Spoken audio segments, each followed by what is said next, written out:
आज अटल जी का जन्म जयंती बेगूसराय में आईओसीएल के सहयोग से गांधी स्टेडियम का पेवेलियन, अटल पेवेलियन के रूप में हम लोगों ने खिलाड़ियों के द्वारा समर्पित करवाया। और मैं समझता हूं कि अटल बिहारी वाजपेयी देश के सामर्थ्य को, ताकत को बढ़ाने के लिए अगर एक तरफ परमाणु विस्फोट करते हैं दुनिया के दबाव के बगैर, दबाव देने के बाद भी, तो दूसरे तरफ जब विदेश जाते हैं, यूएनओ जाते हैं, तो भारतीय वेशभूषा में जाके हिंदी में जाकर के बोलते हैं।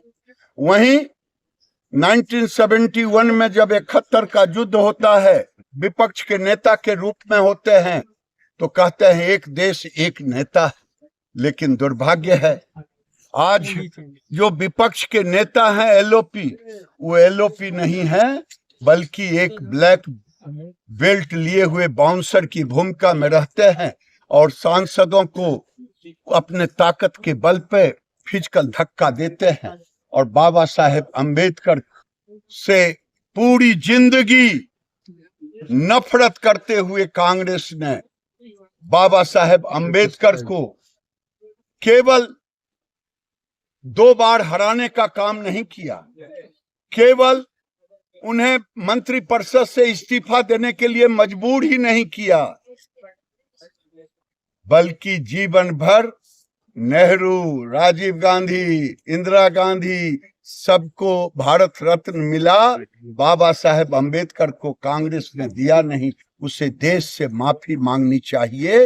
वो झूठी बात फैला करके अपने को, अपने चेहरे को, अपने कृतित्व, जो घृणित काम किया है उससे पीछा नहीं छोड़ा सकता जो पाप उसने किया है। अरविंद केजरीवाल दिल्ली में फ्री की योजना का लगातार घोषणा कर देश अरविंद केजरीवाल जैसे भ्रष्ट व्यक्ति को अब वो कोई भी नौटंकी कर ले, दिल्ली उन्हें स्वीकारने वाला नहीं है। मैं आज अटल जी के जन्म जयंती पर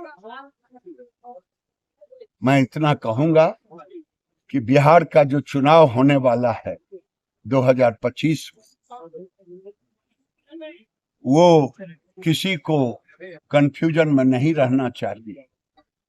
लालू जी लाख तुम्बा फेरी कर ले, नीतीश कुमार के नेतृत्व में एनडीए का चुनाव होगा और बिहार में फिर से एनडीए की सरकार बनेगी। और मैं तो कहता हूं कि नीतीश कुमार इतने दिनों तक मुख्यमंत्री रहे, आज के बच्चे जो 30 साल के हो गए हैं, उन्होंने नहीं देखा लालू जी का जंगल राज, कुव्यवस्था, सड़कें, अस्पताल, स्कूल जर्जर स्थिति थी। आज उसको एक ऊंचाई पर ले जाने का काम किया। और उड़ीसा में नवीन पटनायक ने भी वर्षों तक सेवा की।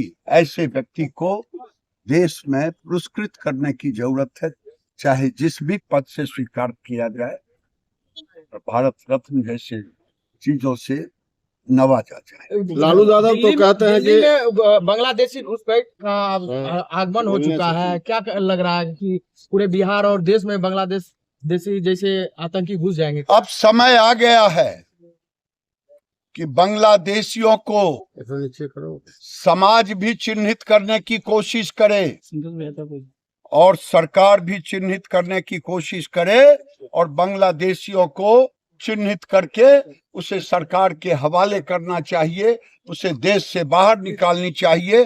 क्योंकि सामाजिक समरसता के लिए बांग्लादेशी केवल पूर्णिया, अररिया, कटिहार, किशनगंज में ही खतरा नहीं है, बल्कि बिहार के तमाम राज्यों में खतरा है।